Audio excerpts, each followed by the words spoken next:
y sus tweets, y le pido a don David que nos grabe, porque con eso voy a darle la bienvenida a dos grandes amigos, a la corresponsal de Sin Censura, Meme Yamel, y por supuesto al gran editor de la Jornada Sin Fronteras y corresponsal de guerra, Jaime Hernández. Comienzo contigo, Meme, ¿cómo te va? Ya mero nos da la tarde, pero te doy los buenos días. Mi Toñito, ¿cómo estás? Pues sí, ya estamos a nada de que nos dé las buenas tardes, pero aquí andamos y le mando un abrazo a toda la familia Sin Censura. Oye, rápido, yo lo he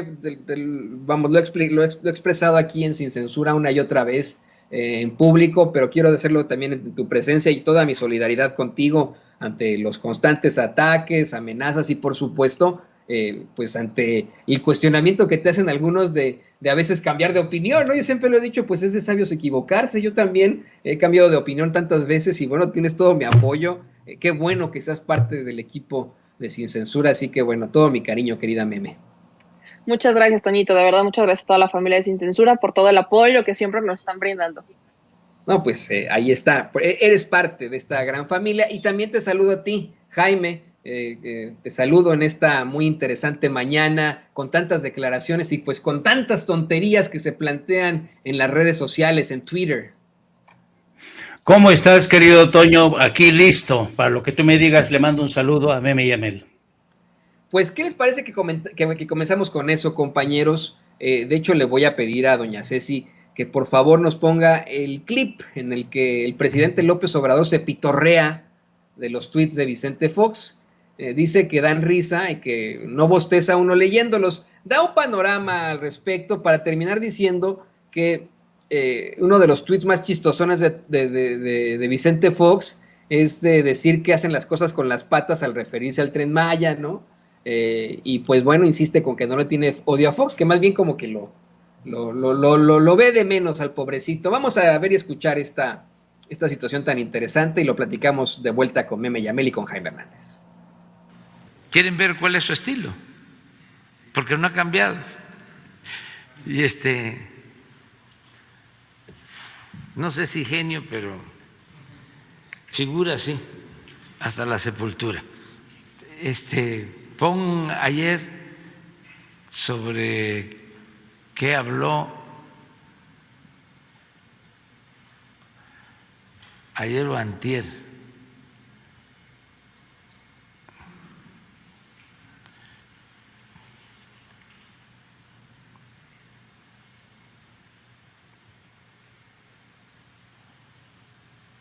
Que es lo mismo de Denise Dresser y de Carmen Aristegui, de Lore de Mola, pero hay algo en especial que me da risa, porque hasta eso no es tan aburrido.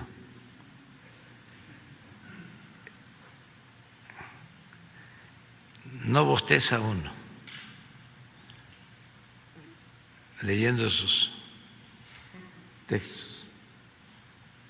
Bueno, y de ahí se siguió el presidente a exhibir a Vicente Fox. Yo todo el día he estado anonadado, compañeros, con un tuit que emitió Vicente Fox desde ayer, en el que tiene unas faltas de ortografía garrafales, o sea, no son ni siquiera typos, no es que de pronto se le fue ahí el autocorrector o que de pronto, no sé, ¿no? Se le fue una letra de más, ni nada. No, o sea, son verdaderas faltas de ortografía gruesas, pone H's donde no van, pone B's donde tampoco van, no, una situación verdaderamente terrible que planteaba yo ayer en cuanto a lo que tuitea Fox.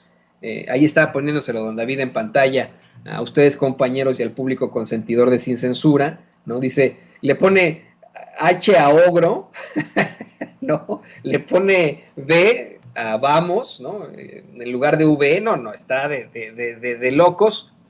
Yo no estoy de acuerdo, querida Meme, con el presidente López Obrador. A mí no me parece que esté, pues en todo caso,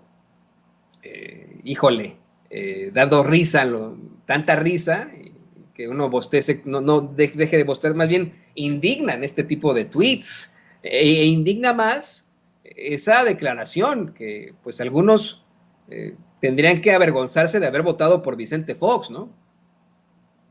Pues, yo sí estoy de acuerdo, a mí sí me dan risa, porque vaya, cuando te indigna, para mí, desde mi opinión, cuando te indigna le estás dando más valor del que realmente tiene, y qué tipo de valor podría tener un Vicente Fox.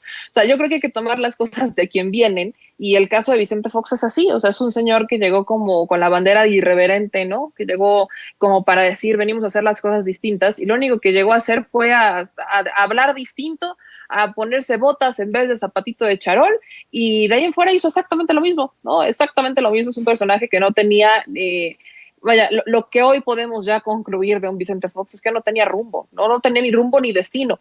Entonces es un personaje que hoy por hoy yo creo que a todos nos da risa, o a la mayoría nos da risa, porque es justamente un personaje que si le damos el valor que él cree que tiene, entonces nos empieza a indignar. Sí, fue presidente de México. En su momento, imaginemos, ¿no? En su momento era la mejor opción, ¿no? Para algunos, en su momento pensaron que él iba a hacer el cambio, lo dejo entre comillas, porque, vaya, son vendehumo, ¿no? Son estos personajes vendehumo que van con esta bandera, ¿no? De yo aquí, yo voy a hacer las cosas distintas, y el cambio, ¿no? Y el cambio con el milenio y no sé qué. Y lo único que terminaron haciendo fue, si no es que más negocios o peores escándalos de corrupción, ¿no? El Toalla Gate.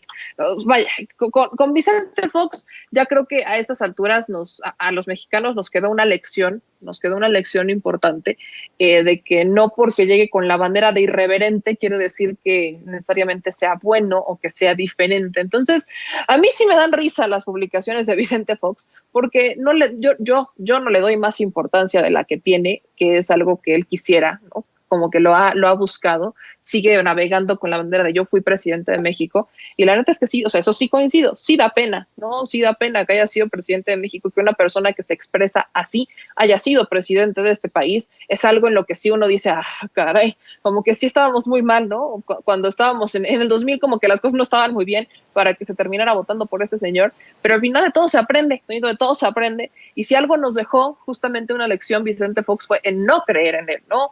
Fue en los chiquillos y chiquillas que al final se llevó financiamientos. Este señor financió con el recurso de Los Pinos, ¿no? Con el recurso que solicitaba para Los Pinos, su rancho, ese rancho del cual dice que él no vive de su rancho, ¿no? Porque no es de él, que es de varios socios. Entonces, es un Vicente Fox que hoy debería de estar más en la farándula y en el basurero de la historia que redactando tweets, pero es la única manera que tiene él como de seguir vigente, y lo que decía hoy el presidente es de, bueno, es que siempre ha sido el mismo, da risa porque no cambia. Entonces, imaginémonos, ¿no? No cambia este personaje y quiere seguir vigente en la política mexicana. Bueno, pues ya dependerá de nosotros si le permitimos que siga vigente en la política mexicana, o si ya lo vamos mandando a donde debería de estar desde hace muchos años.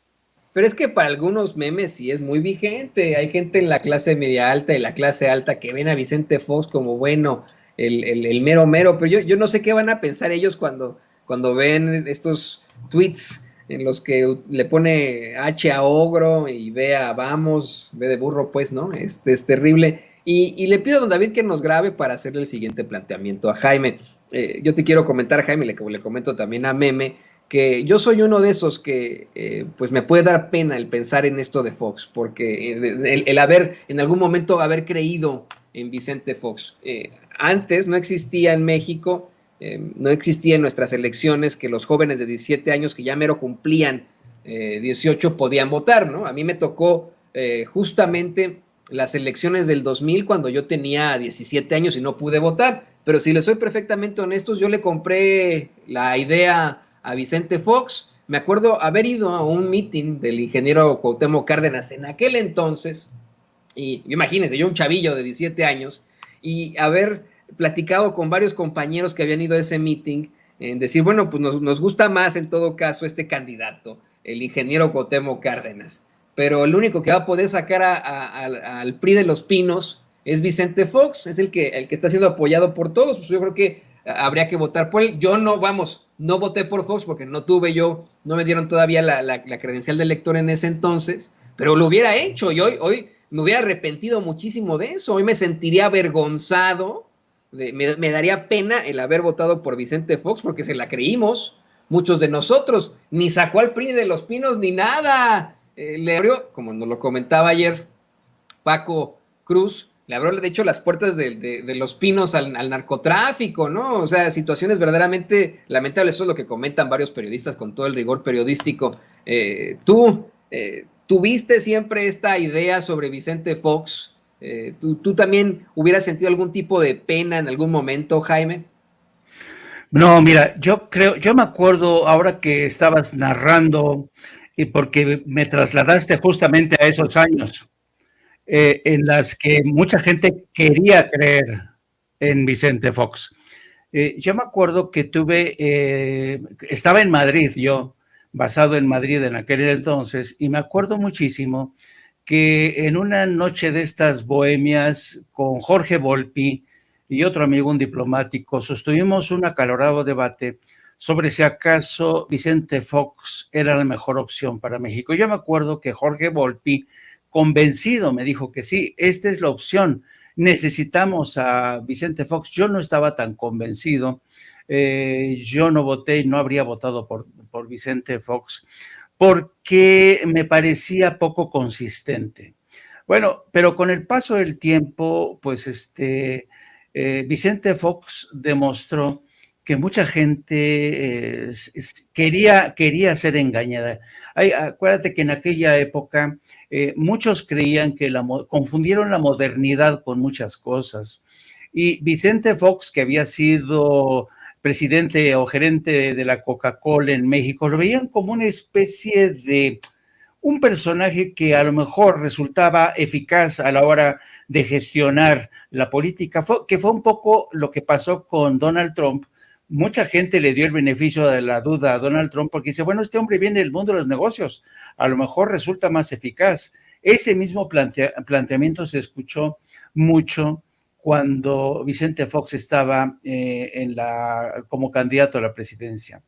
Con el paso del tiempo, mucha gente se sumó a esta expectativa, pero con el tiempo mucha gente descubrió que Vicente Fox en primera instancia era una suerte de, ¿cómo se llama este personaje que llega por accidente y triunfa en todos lados?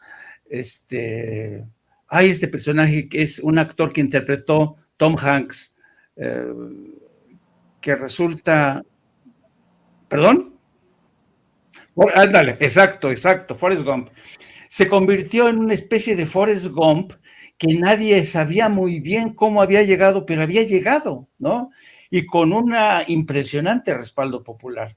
Y luego, con el paso del tiempo, porque yo hice todo el recorrido que fue la presentación de Vicente Fox como candidato y ya presidente electo, y yo me acuerdo que en Alemania lo recibían como, dice, wow, qué tipo tan pintoresco, ¿no? Llegaba con su hebilla de Fox, sus botas vaqueras, y los alemanes impresionados cuando llegó al Palacio de la Zarzuela en España, lo mismo, todo el mundo decía, bueno, este tipo va a revolucionar la política en México.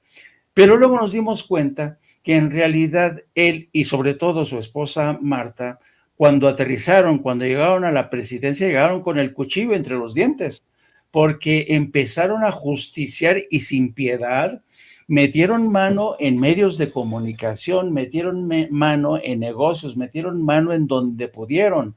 El robo que perpetraron, sobre todo los hijos de Marta, hasta el esposo, el señor Viviesca, fue escandaloso, con lo cual yo creo que Vicente Fox se merece no solamente pasar a la historia como uno de los peores presidentes que hemos tenido, como un fallido experimento de transición a la democracia, sino para que veas, Toño, que a veces las democracias se equivocan, porque no podemos dudar que Vicente Fox fue electo legalmente como presidente, pero después se transformó realmente en un déspota, en un ladrón de 7 suelas. Así es que la autoridad moral de Vicente Fox, por donde lo veas, porque desde el frente intelectual, yo me acuerdo que el pobre infeliz era incapaz de citar un libro correctamente, confundía a Mario Vargas Llosa con Octavio Paz, escribía pésimo, pero eso sí se le daba muy bien llegar con su smoking y su mujer ataviada, sabes, como una princesa rusa, a los grandes banquetes a la que le invitaban los banqueros, los inversionistas, y finalmente nos dimos cuenta que Vicente Fox venía de ese mundo, del mundo de los banqueros, del mundo de los inversionistas, que no le importaba en absoluto la gente de a pie, los pobres que había en México, y llegó en un afán de recomponer todo el mosaico informativo. Hizo una voladora controlada del Excelsior, cortó cabezas de directores, impuso a los suyos, regaló columnas políticas. Ese fue Vicente Fox. Así es que no venga ahora el señor Vicente Fox a dar lecciones de democracia, porque yo no sé qué a estas alturas quién le va a creer a este farsante, a este ladrón que durante sus 6 años empeoró la situación, la hizo más miserable para la mayoría de los mexicanos. Para mí, Jaime Meme, la verdad es que siempre ha sido Vicente Fox lo mismo que Donald Trump. Siempre, siempre. Incluso cuando le mentó la madre a Trump, se pusieron al nivel, pues, los dos. A mí no se me olvida, por ejemplo, en estas pifias, cuando le llamó a José Luis Borges, ¿no? No sé si se acuerdan. Dijo, cómo me dio coraje a mí en ese entonces también. Dije, pero qué bárbaro. Qué barbaridad. Pero bueno, ese fue el presidente que tuvimos y pues ni modo.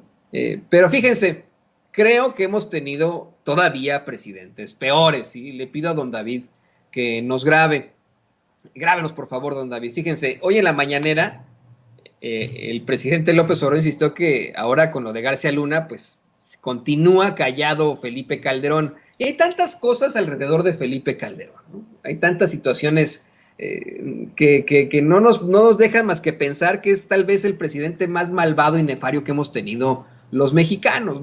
Tan solo con hablar de las puertas del infierno que nos abrió a todos los mexicanos con su supuesta guerra, tan solo al hablar precisamente de García Luna, y cada vez que se le menciona este caso, este tema, a los ultraconservadores, a los ultraderechistas, de inmediato saltan Meme. Ayer que Epigmenio Ibarra, el periodista y productor Epigmenio Ibarra, gran lobo rampante del Grupo 6, esa nada más me la sé yo, pero el Grupo 6, del Grupo Scout 6, ayer que Epigmenio Ibarra le planteaba precisamente la destrucción de México a manos de este par de pillos de Felipe Calderón y de García Luna a Ciro Gómez Leiva, pareció, y te ofrezco disculpas por el siguiente comentario, pero pareció que le pusieran un cohete en el culo a Ciro Gómez Leiva y de inmediato se prendió y empezó a gritonear para defender a García Luna, a Calderón. Esto fue mencionado precisamente por el presidente López Obrador hoy en la mañanera y hizo unas cuestiones, bueno, además hizo unas cuestiones extremadamente duras el presidente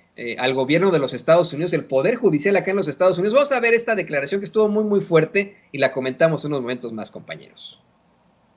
Entonces, ahora con lo de García Luna,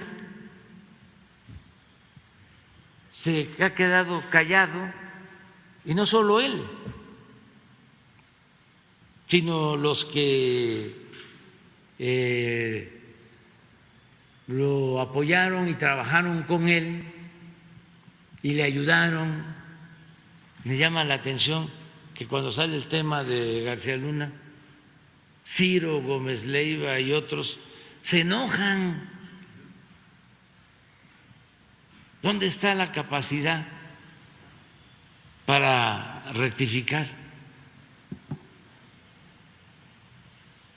¿Por qué la autocomplacencia? Y el gobierno de Estados Unidos tiene que decidir sobre esto. Acaban de resolver, me llamó la atención, lo de una denuncia muy publicitada de unos esposos divorciados que la señora acusaba de maltrato y bueno, ya resolvieron los jueces, pero todo el proceso creo que tardó 6 meses. O sea, el proceso judicial. Y lo de García Luna ya lleva años. Está rarísimo. ¿Qué no tienen información? Va a decir Johnny Depp, querida Meme, este será el día en el que recordarás que el capitán Jack Sparrow fue mencionado en la conferencia de prensa mañanera. No, bueno, se refiere obviamente es una referencia muy de la cultura pop, en efecto, muy chistosón, pero el presidente López Obrador cuestiona que en cuestión de 6 meses, vale la redundancia, se resuelve acá en Estados Unidos el caso de Amber Heard y su ex esposo Johnny Depp, y lo de García Luna ya lleva años. Dijo que está rarísimo y preguntó si no tienen información o por qué tanto tiempo. Esto precisamente al hablar de lo que te planteaba Meme, lo que te planteaba también Jaime, sobre pues cómo es que el tema está como escondido, ¿no? No lo mencionan, pero para nada en los medios de comunicación tradicionales. Y cuando se menciona, bueno, como si les prendieran un cohete en el culo, así como ocurrió con Ciro Gómez Leiva ayer en esta conversación que tuvo con Epigmenio Ibarra, ¿no? Pues es que hay que partir por, bueno, no es lo mismo, ¿no? Este caso de Johnny Depp y Amber Heard fue de 6 semanas, es más, no fue en 6 meses, fueron 6 semanas que duró el juicio.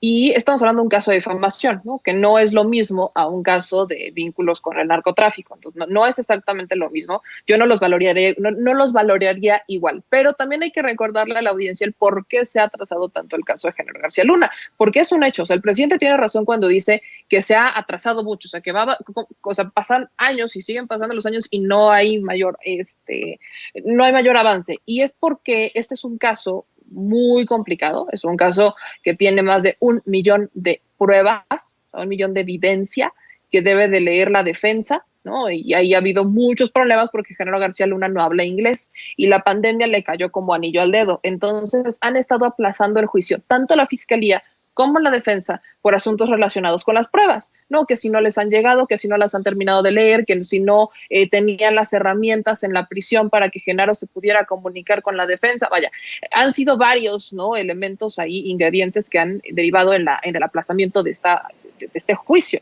¿no? Porque ya se han dado varias audiencias preliminares en donde, pues, la defensa, ¿no? Ha buscado incluso hasta conocer la identidad de quienes van a ser los testigos y el jurado. La fiscalía ha buscado, ¿no? Que el juez bloquee esto, ¿no? Que sea una identidad restringida, que no se conozca la identidad de los testigos de la fiscalía hasta que se presenten y que no se conozca la identidad de los juzgados, más bien del jurado, porque vaya, estamos hablando de un personaje que tiene los recursos económicos, políticos y materiales para desaparecer a los testigos y desaparecer al jurado si es que no le conviene. Entonces, es un asunto complicado, pero sí se ha tardado mucho. En eso tiene toda la razón el presidente cuando dice se ha tardado mucho.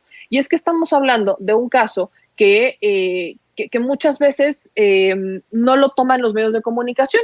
Bien lo dice. No solamente es el caso de Ciro Gómez Leiva, son todos. Toman el caso de Genaro García Luna por encimita, no profundizan, no lo analizan.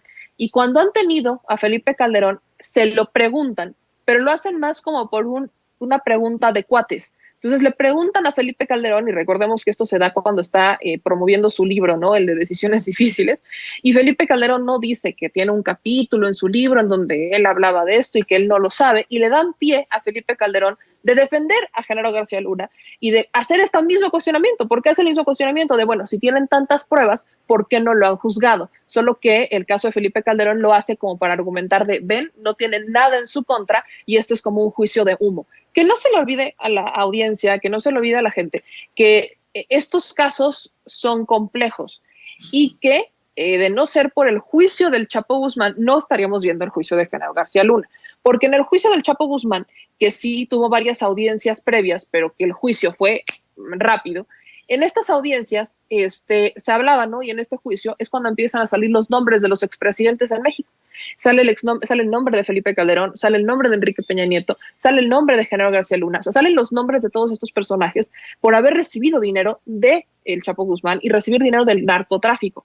Entonces, de no ser por ese juicio, no tendríamos, hay que ver qué es lo que va a pasar, ¿no? En cuanto a la parte legal de Genaro, porque qué otro regalito nos va a dejar, ¿no? Yo sí estoy en ascuas por saber qué otros nombres van a salir en el juicio de Genaro García Luna, porque va a haber testigos, va a haber movimiento, vamos a ver que ahí se va a destapar una cloaca, y de cierta manera yo creo que la prensa no quiere tocar el tema porque muchos podrían salir embarrados. Hay también que recordar que la prensa en aquellos tiempos, en los tiempos de la administración de Calderón, se manejaba al son que le tocaba a la presidencia, ¿no? Pues en este caso Felipe y Genaro García Luna.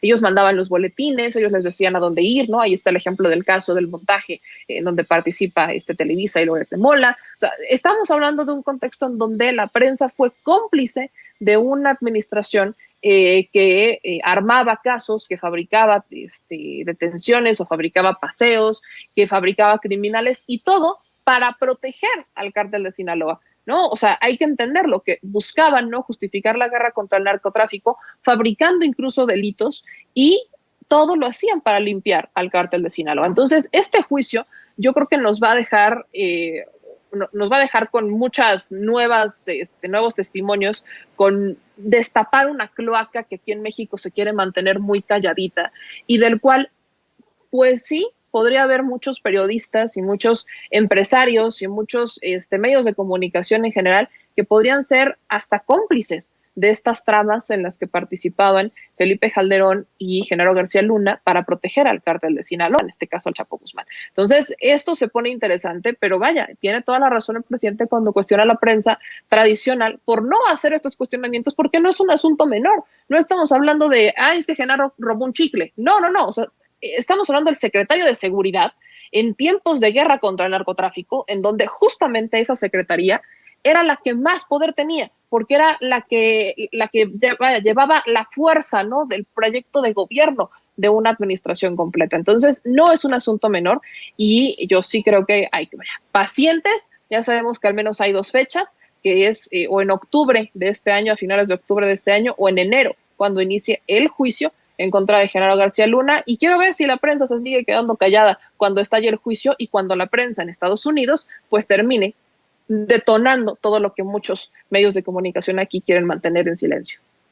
Meme me están pidiendo miembros del público consentidor de Sin Censura que te ofrezca disculpas por haberte dicho lo que le ocurrió a Ciro Gómez Leiva tan pronto le tocaron el tema de Felipe Calderón y de García Luna. Tiene usted razón, público consentidor, te ofrezco disculpas, Meme, si mi lenguaje fue muy perdulario. Lo voy a decir sin que suene, sin palabrotas, con palabras pues que son reales, en efecto, y de hecho le pido a don David que nos grabe. Te hago el mismo planteamiento, Jaime, pero ya sin palabrotas. En efecto, para muchos comunicadores, el hecho de que de pronto se mencione el nombre de Genaro García Luna o de Felipe Calderón en un contexto negativo, como Ciro Gómez Leiva, es como si les pusieran un fuego artificial en el recto. ¿Así está mejor a los que critican? Bueno, espero que sí. ¿Tú qué opinas de esto, querido Jaime? Bueno, yo creo que Meme ya esbozó alguna de las claves o de los puntos por los cuales no se puede comparar de ninguna manera el juicio de Johnny Depp con el caso que se sigue con García Luna, porque salvando las distancias, yo diría que el caso de García Luna, estamos hablando de un maxi proceso. ¿Por qué es un maxi proceso? Porque se trata no solamente de García Luna. Lo que se va a poner en juicio, lo que se va a poner en tela de juicio es a todo un sistema político que se sustentó en los acuerdos con el narcotráfico, particularmente con los cárteles de los Beltrán Leiva y con el cártel de Sinaloa.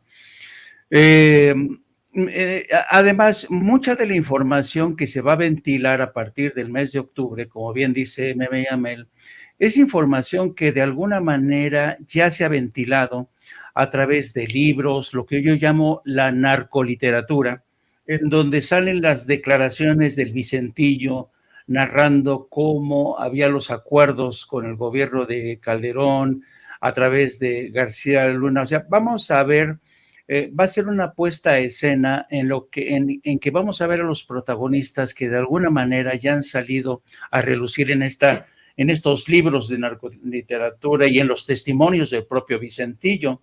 Tú sabes que los testimonios del Vicentillo nutrieron la causa contra el Chapo Guzmán y por ende también van a nutrir la causa contra García Luna. Ahora, ¿por qué es tan tardado? ¿Por qué es tan tardado? Para la gente que no está familiarizada con el sistema judicial de Estados Unidos, hay que tener en cuenta que los fiscales son muy meticulosos porque al tratarse de un maxiproceso, con muchas aristas de carácter político que tienen que ver con un gobierno como el de México, tienen que ser en extremo meticulosos y además tienen que aportar pruebas, las pruebas que sustentan los elementos a la defensa de García Luna, como bien señalaba Meme Yamel.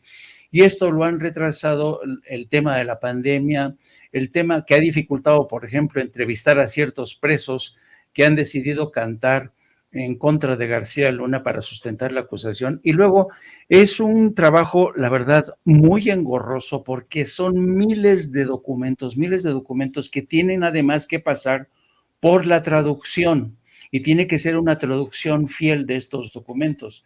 Yo no sé si ustedes se acuerdan, querido Toño, del proceso que se siguió contra Shenli Yegon.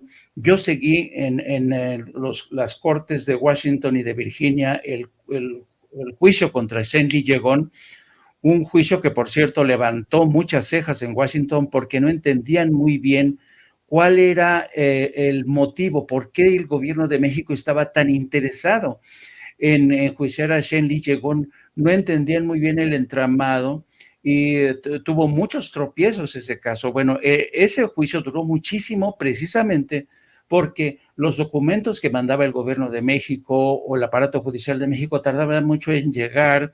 Había un proceso de preselección de esos documentos, la traducción de los mismos, y por eso se tardaba tanto. Entonces, el presidente creo que desconoce, y esto lo digo con todo respeto, cómo funciona el aparato judicial de Estados Unidos e insisto, no podemos comparar el enjuiciamiento de Johnny Depp contra su esposa en que le dice, no, es que esta mujer me dejaba hasta caca en la cama. O sea, no puedes comparar eso con un juicio como el de García Luna, donde se detallan los nexos que tenía con el cártel de Sinaloa, cómo Felipe Calderón estaba enterado.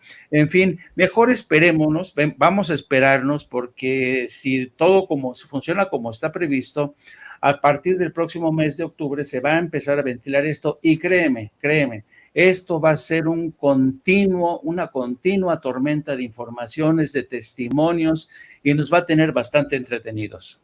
Definitivamente, yo también les quiero decir que estoy de acuerdo con ustedes, me han convencido, compañeros, totalmente, ¿no? A mí me parece indignante los tiempos en los que se han desarrollado este megajuicio, este maxi proceso como Jaime le llama, pero tienen toda la razón, hay tanto que aportar y cada vez se habla de más pruebas y más pruebas y más pruebas y tiene que quedar esto completamente resuelto en tiempo y forma, pero hay que tener paciencia, tienen ustedes toda la razón. Ya para cerrar, y le pido a don David que nos grabe, quiero analizar esta declaración con ustedes, compañeros, una declaración que hace Carlos Pozos en la conferencia de prensa mañanera. Carlos Pozos ha sido discriminado por muchos medios de comunicación tradicionales, por sus representantes, pero yo sí lo recuerdo del trabajo periodístico hace tiempo, ¿no? Yo sí recuerdo haberlo visto en varios medios. A mí me tocó, de hecho, hacer un seminario de actualización periodística con muchos otros reporteros hace muchísimos años, al que precisamente asistió también Carlos Pozos, Lord Molécula, y hoy hace una declaración extremadamente fuerte, que pues puede cuestionarse, pero pues él dice que esto fue lo que ocurrió. Dice que le ordenaron a él, le mandaron entregarle a López Dóriga un chayo, imagínense usted, en la cumbre de la PEC, ahí en Chile. Esto fue lo que dijo Lord Molécula en la conferencia de prensa mañanera. Me parece que son palabras muy, muy fuertes.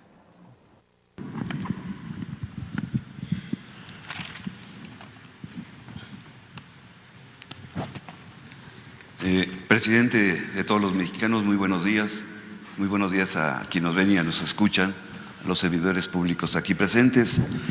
Quiero aportar, si usted me lo permite, cómo se han hecho fortuna esos periodistas que sistemáticamente opinan y no informan, como es Joaquín López Dóriga Velandia, ¿Quién inventó comentarios a la noticia como estrategia de venta, señor presidente? Y le vendió mucha publicidad en los gobiernos neoliberales, al IMSS, a la Secretaría de Marina y a los gobiernos de los estados, e hizo fortunas de este periodista. Y quiero comentarle, presidente, que yo en 1999, en la cumbre de la PEC en Santiago de Chile, en el Hotel Asturias, en la habitación 319, me encargaron llevarle su chayo en dólares a este periodista que se dice tan pulcro y tan limpio. Y bueno, esto quiero recordarle a todos los jóvenes el reportaje publicado el sábado 26 de diciembre del 2015, redactado por Genaro Villamil, y que tituló López Dóriga cuando el micrófono tiene precio, donde en la portada se muestra un cheque por 464,442.59 pesos del gobierno del Estado de México con fecha 20 de mayo del 2012. El reportaje narra el pleito inmobiliario entre María Asunción Arumburuzabala y la familia del conductor estelar de ese entonces de Televisa, Joaquín López Dóriga Belandía. Ahí, la poderosa empresaria María Asunción puso al descubierto las presiones e intentos de extorsión que, según ella, ejerció en su contra los esposos López Dóriga. El reportaje realizado por mi profesor Genaro Villamil, que se lo recomiendo ampliamente, deja documentados los negocios que el conductor ha hecho al amparo del gobierno y los micrófonos de la radio y la televisión. Esto es un ejemplo claro de la calidad moral de esos periodistas que día con día sistemáticamente atacan desde sus micrófonos. Bueno, pues ahí lo tiene usted. Qué interesante. Y de hecho, miren, les quiero comentar, compañeros Meme y Jaime, ya el reportero, el periodista Carlos Pozos lo había planteado aquí en Sin Censura con antelación, pero hoy lo dice en la conferencia de prensa mañanera. Le dice al presidente López Obrador que en 1999, en la cumbre de la PEC en Chile, le encargan a él llevarle un chayo directo, un chayote, un soborno, esa es la palabra, a Joaquín López Dóriga. ¿Qué nos puedes decir sobre esto, querida Meme? Pues ya bien lo dices, ya lo había comentado Carlos en uno de estos espacios, yo ya lo había escuchado. Entonces, yo quiero ver qué va a decir López Dóriga. O sea, yo sí estoy esperando a ver qué responde Joaquín López Dóriga, porque no es ningún secreto, O sea, no es ningún secreto que este señor recibía dinero, pues de ahí sale para hacer un yate, y recibía recursos o sea, hizo varias razones sociales, Joaquín López Dóriga, para poder cobrar. O sea, tenía la de Joaquín López Dóriga digital, luego tenía otra de López Dóriga, luego tenía una de una oficina, luego tenía otra, o sea, tenía varias razones sociales Joaquín López Dóriga desde las cuales cobraba recursos para del gobierno, ¿no? De distintas dependencias gubernamentales, y evidentemente como fue un comunicador, porque yo no lo llamaría periodista, un comunicador que se hizo, ¿no? De un renombre gracias a Televisa y demás, pues era como todos llegaban, ¿no? Y le pagaban a Joaquín López Dóriga para poder tener su espacio, y entonces Joaquín López Dóriga, lejos de informar, lejos de investigar, simplemente daba opiniones. Recordemos incluso que le pagaban a Joaquín López Dóriga para que emitiera o para que publicara opiniones de Ciro Gómez Leiva, ¿no? Recordemos ese escenario en donde les pagaban a unos y otros, el negocio redondo, en donde le pagaban a uno para que publicara las opiniones de otro. Entonces, así está el clásico círculo vicioso del dinero. Y eso se instauró como una forma de hacer negocio, ¿no? Es una forma de hacer negocio. Hay una diferencia abismal, y sí lo quiero aprovechar para dejarlo claro, porque llegan a nosotros, no los periodistas o los comunicadores de la corriente López Dóriga, y cuestionan a los youtubers porque dicen es que ustedes reciben recursos. No tienen ninguna prueba, no hay evidencia y no los recibimos, pero nos cuestionan por defender o por ser abiertamente pro. Pero a ellos uno no los puede cuestionar por recibir un recurso literalmente para quedarse callados, porque eso es lo que hacían. literalmente se quedaban callados, recibían dinero para no decir nada, más que opiniones positivas, más que opiniones a favor de, a menos que les pagaran para dar una opinión en contra, cosa que se empezó como a instaurar en tiempos ya de Claudio X González con Mexicanos contra la Corrupción y la Impunidad, que es otro ejemplo de cómo la prensa utiliza este recurso, utiliza este poder para presionar a los gobiernos o sacarle jugo cuando quiera. O sea, en vez de que la prensa se convirtiera, ¿no?, en el que busca la verdad y en el que le informa al pueblo, se convirtió en el que hace negocio con la información, se convirtieron en sicarios de la información. Las opiniones no son noticia y se convirtieron en noticia. Lo que es triste es que todavía en estos tiempos lo querían seguir manejando tal cual. Se acordarán de esta nota, ¿no?, que de una opinión, de un rumor más bien, que había salido entre Riva Palacio, Héctor de Mauleón, estaba también ahí metido Loret de Mola, ¿no?, que fue un simple rumor de un funcionario que había pedido información de un abogado de uno de estos medios de comunicación. Y terminaron creando una nota en el Financiero y en el Universal de que el gobierno federal mandaba espiar a los periodistas, ¿no? O sea, fue una transición brutal donde no había información, no había nada, no tenían un solo dato para sustentarlo más que un rumor.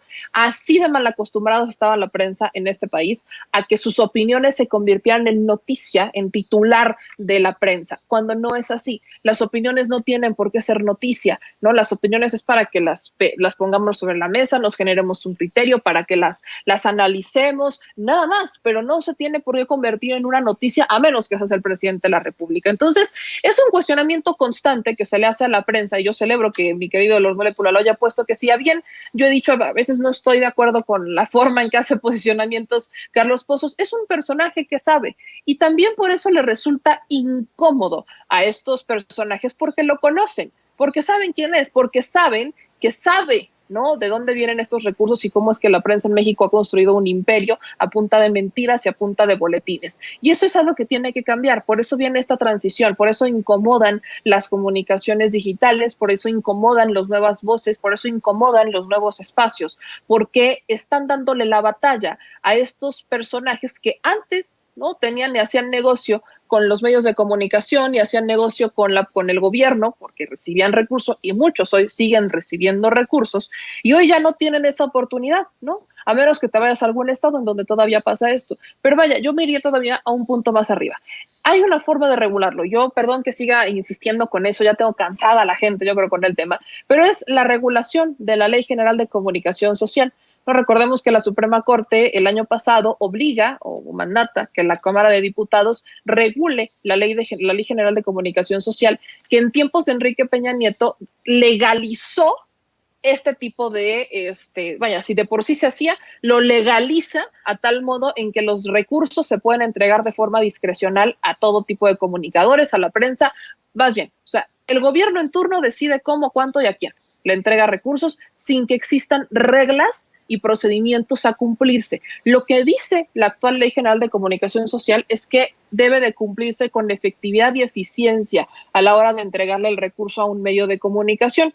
Eso no nos dice absolutamente nada, porque queda sujeto a la interpretación, ¿no? Quedará sujeto a la interpretación del gobierno en turno, que es efectivo y que es eficiente, mientras que no hay reglas claras. El único que llegó a poner sus propias reglas fue el propio Andrés Manuel López Obrador, cuando llega al gobierno y cambia la forma en la que se le iba a entregar los recursos a los medios de comunicación, porque el gobierno federal lo que dijo es que se les iba a entregar por proyecto, que ya no se les iba a entregar así como su mensualidad, ¿no?, de sus recursos, su nómina, sino que se les iba a entregar por proyecto y que se iba a analizar el proyecto dependiendo a cada quien, más o menos como un tipo de licitación. Entonces, hizo sus propias reglas, pero sí existe una Ley General de Comunicación Social que se tiene que regular para ponerle freno a este esquema de negocios, como bien lo decía Lord Molécula, es un esquema de negocios con la información. Entonces, la prensa aquí prácticamente sabe que si hacen un medio de comunicación, están esperando, ¿no?, a tener lo suficiente o el suficiente alcance como para poder llegar con algún gobierno, alguna oficina de comunicación social, a presentar, ¿no?, sus documentos y decir, bueno, este es mi alcance, dame oficialmente a partir de hoy, méteme en la nómina del gobierno. Entonces, eso se convirtió en un negocio, lejos de que un medio de comunicación se buscara crear para informarle a la gente. ¿no? Entonces, ahí creo que los ciudadanos también tenemos gran parte del poder en este momento, porque vaya, voltemos a ver el caso de otra de las grandes, y lo digo entre comillas, comunicadoras que recibía recursos, Adela Micha, que hoy por hoy ya no está en el Heraldo, ¿no? Ya no está dentro de este medio de comunicación, ahora ya es una youtuber más, como todos nosotros, y volteamos a ver estos personajes que llevaban, ¿no? Como el gran estandarte de medios de comunicación y que ya están empezando a perder espacios en la televisión o en el radio o en la prensa escrita, ya no están teniendo este rating que antes tenían o que alguna vez tuvieron, y eso es gracias a las audiencias, ese es gracias al poder de la audiencia. La audiencia es la que termina decidiendo, porque cuando el gobierno federal decide quitarles estos recursos o decide bajarles estos recursos, los medios de comunicación tienen que empezar a tomar decisiones empresariales o corporativas de, bueno, pues se va a quedar el que se tenga que quedar. Caso que le pasó a Loret de Mola, caso que le pasa a Broso, porque pues estos son dos personajes que cobran bastante caro como para lo que ofrecen.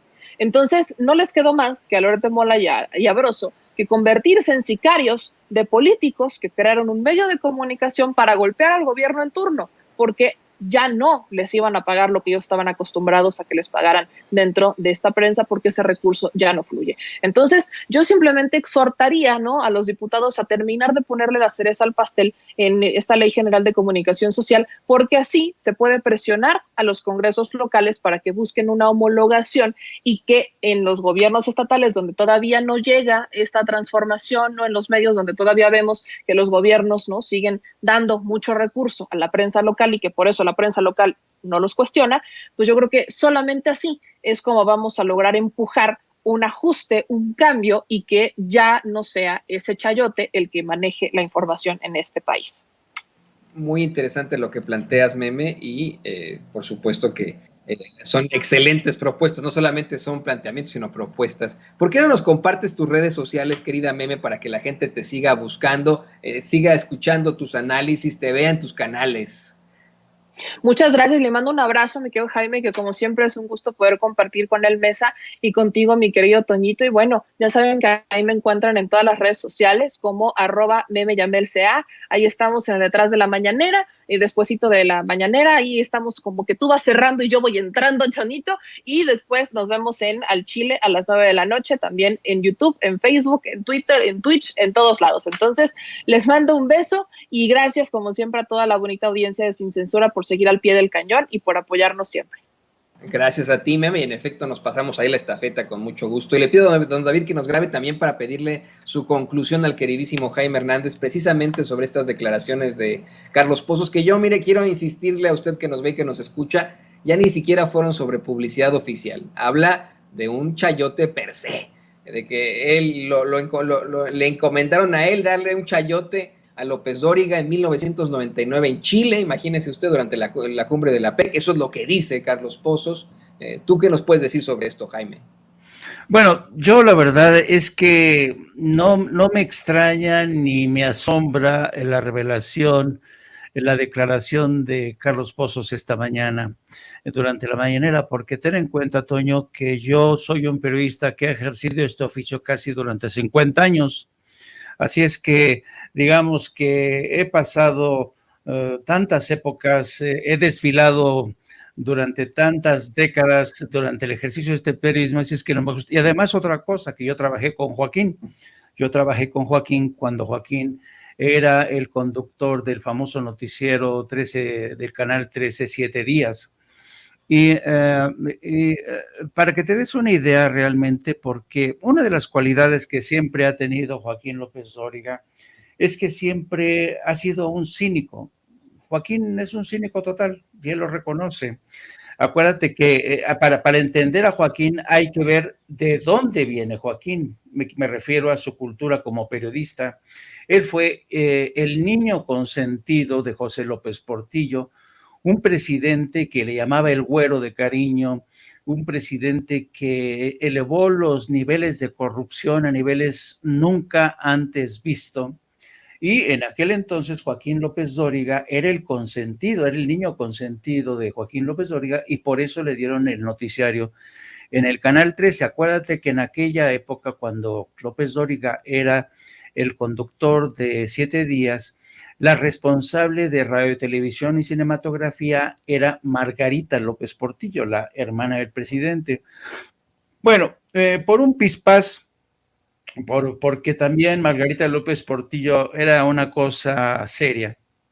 Se peleó con Joaquín y salió volando por los aires, Joaquín, muchos salimos volando por los aires, y ahí se terminó, digamos, todavía yo después le llevé, poco después de la salida del 13, yo le estuve haciendo un noticiero de radio a Joaquín López Dóriga, y luego ya cortamos, cada quien tomó su camino, yo me fui como corresponsal a Europa, y no volvimos a coincidir sino hasta en un vuelo papal en el año de 1990. ¿Por qué traigo a colación este pasaje de mi historia y la historia de Joaquín? Porque ahí nos reencontramos Joaquín López Dóriga en un vuelo de papal del año 1990, cuando el Papa Juan Pablo II, Carlos Wojtyła, vino a México a invitación de Carlos Salinas de Gortari. Y me acuerdo que partimos de Roma a México, y Joaquín, pues, íbamos platicando en el camino, y cuando ya nos tocaba, anduvimos acompañando al Papa por varios estados, porque estuvo por Durango, y luego cuando nos regresamos, a mí me regaló un amigo mío un libro de Vicente Leñero que se llama Los Periodistas, y en ese libro Vicente Leñero hace una relación de la corrupción que se había enquistado en el periodismo mexicano, y por supuesto no podía fallar en ese libro Joaquín López Dóriga. Entonces, cuando yo me subo al avión de regreso a Roma, me encuentro que también viaja conmigo nuevamente Joaquín, y yo venía leyendo el libro, y me lo topo, y me dice, ¿qué pasó? Digo, nada. Le digo, oye, ya ni chingas, Joaquín. Dice, ¿qué? Oye, pues que te robabas tanto dinero. ¿Quién dice eso? No, pues está en este libro. Dice, a ver, préstamelo. Lo comienza a leer. Dice, no, hombre, están pendejos, me llevo esto y mucho más. De ese cinismo era Joaquín López Dóriga, y recuerdo que precisamente en una de las escalas de esa visita papal, Joaquín se nos perdió en Durango, y cuando pues, andábamos, porque era una visita a una cárcel del Papa, y cuando regresa Joaquín de quién sabe dónde, regresa con un sobresote así amarillo, ¿no? Y había ido a recolectar su chayo al gobierno de Durango. Ese era Joaquín. Entonces, Joaquín se enriqueció desde la época imagínate, de José López Portillo, y luego se convirtió en una especie de factotum a lo largo de todas las presidencias. Durante la época, por ejemplo, yo ya estaba como corresponsal en Washington, cuando le tocaba viajar a algún funcionario del gobierno de Enrique Peña Nieto, estaba yo entrevistando a un secretario de Estado, y me interrumpían la entrevista a mí para darle entrada a don Joaquín López Dóriga y su programa de radio o de televisión. Era un factotum, tenía un poder impresionante, y imagínate si López Dóriga comenzó a recoger chayotes desde la época de que ya era Joaquín. Yo cuando me acuerdo, Joaquín tenía una residencia impresionante en aquel entonces. Imagínate ahora la cantidad de dinero que ha avanzado Joaquín López Dóriga. Y como decía Meme Yamel, ese tipo de periodismo que pervivió durante mucho tiempo, solamente hay que leer el libro de Enrique Serna que se llama El vendedor de los silencios, en referencia al periodista Carlos de Negri. Ese era el tiempo en que el periodismo, querido Toño, era un periodismo comprado, corrupto. En la redacción de Excelsior, por ejemplo, si tú te metías al baño, abrías una de las puertas del baño y tus compañeros se les estaban tronando con la coca, y recibían dinero directo, o los Cantón Cetina mandaban a amenazar a diputados o a senadores de que si no les daban el chayo, les iban a dar un periodicazo. De ahí viene Joaquín López Dóriga, así es que no me extraña en absoluto. Ojalá que ese tipo de prácticas, ese tipo de corruptelas se eliminen para siempre, pero sospecho que todavía falta algo, querido Toño. Me tocaron desafortunadamente muchas censuras, muchas situaciones lamentabilísimas en redacciones de periódicos en los que trabajé, en redacciones de televisoras. No me llegó a tocar lo de la coca, pero más que evidente la forma en la que actúan muchos de esos conductores. Qué bueno que puedes aquí exhibir la cantidad exorbitante de chayotes que López Dóriga ha recogido cínicamente, querido Jaime, a lo largo de su historia. Y aparte de todo, que digan, hombre, están pendejos, eso y más, es verdaderamente ridículo, es descorazonador que hoy lo tengamos todavía, desafortunadamente, ¿no?, encumbrado en los medios de comunicación tradicionales y que salga con que es un gallito muy jugado. Yo voy a insistir hasta el cansancio, no es un gallito muy jugado, es un gallito muy chayoteado. Bueno, pues, querido Jaime, ¿por qué no nos compartes tus redes sociales? Ha sido una intervención verdaderamente interesante que se lleva a la gente en estos momentos. Compártenos tus redes sociales, cómo te pueden ver en tus canales, en tus muy interesantes programas. Querido Toño, gracias. Mira, sí, estamos transmitiendo todos los días nuestro programa que se llama precisamente No Apto para Cínicos. Empezamos a transmitir a partir de las 14 horas hasta las 15:30 horas más o menos. También les pido que nos siga a través de nuestras redes sociales, a través de mi cuenta @Jaime Journo y a través de la sección de La Jornada Sin Fronteras del gran periódico La Jornada, donde tratamos temas relacionados con los desplazados, los inmigrantes, el drama de estos éxodos de millones de gentes que huyen de la guerra, del hambre, del cataclismo. Nos pueden leer en La Jornada Sin Fronteras. Y como siempre, muchas gracias, querido Toño, un gran placer compartir mesa contigo y con la gran Meme. Gracias a ti, Jaime, y siempre nuestra admiración por tu muy reconocido trabajo como corresponsal de guerra y ahora y siempre como editor de La Jornada Sin Fronteras. Ahí estamos muy en colaboración, querido Jaime. A la orden. Y bueno, pues grábenos, don David, le quiero ofrecer